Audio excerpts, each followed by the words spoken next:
तो हेलो दोस्तों, स्वागत है आप सबका हमारे इस यूट्यूब चैनल पे। और आज की इस वीडियो में हम देखने वाले हैं कि मौर्य वंश से पहले यानी कि बाद में मौर्य वंश देखेंगे। ठीक है, मौर्य वंश के स्थापना से पूर्व भारत पर विदेशी आक्रमण या फारसी आक्रमण भी कहते हैं।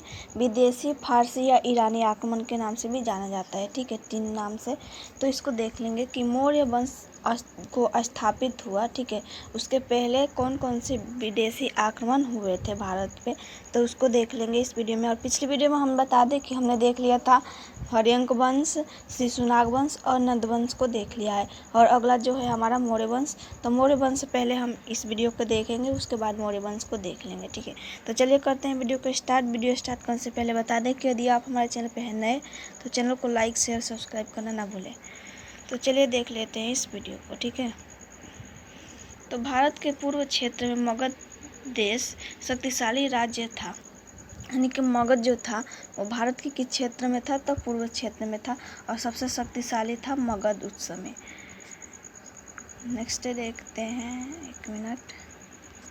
यह अगल बगल के छोटे राजाओं को हराकर भारत के पूर्व क्षेत्र में राजनीतिक स्थिरता ला दी थी, किंतु भारत के पश्चिमोत्तर क्षेत्र में छोटे छोटे राजाओं का शासक था जो कमजोर शासक थे, जिस कारण विदेशी आक्रमणकारी पश्चिमोत्तर क्षेत्र पर ही आक्रमण किया।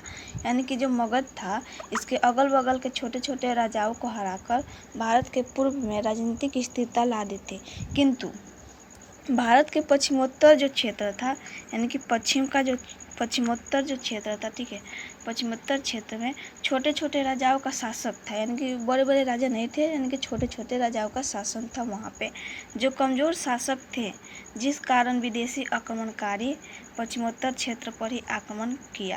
यानी कि कमज़ोर शासक थे, तो इसी कारण जो आक्रमणकारी है वो कहाँ पे आक्रमण किया, तो पश्चिमोत्तर क्षेत्र में ही आक्रमण किया। ठीक है, फिर नेक्स्ट देख लेते हैं। नेक्स्ट है भारत पर प्रथम विदेशी आक्रमण ईरान के हखमनी वंश के राजा ने किया।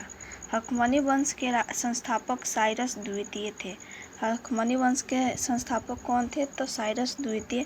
और भारत का प्रथम आक्रमण हखमनी वंश के राजा द्वारा किया गया। ठीक है, जो कि ईरानी हखमनी वंश के राजा द्वारा किया गया था। फिर नेक्स्ट देख लेते, इस वंश का शासक डेरियस प्रथम थे। यानी कि इस वंश के शासक जो थे वो डेरियस प्रथम ने भारत पर आक्रमण करने वाला पहला विदेशी राजा था। इसने गंधार तथा कम्बोज को हरा दिया। यानी कि इस वंश का जो शासक है हखमनी वंश का, डेरियस प्रथम ने भारत पर आक्रमण करने वाला पहला विदेशी राजा था, जिसने गंधार तथा कम्बोज को जीत लिया था। यानी कि गंधार तथा कम्बोज को हरा दिया था। ठीक है, इसने भारत में फारसी शासन का विस्तार किया।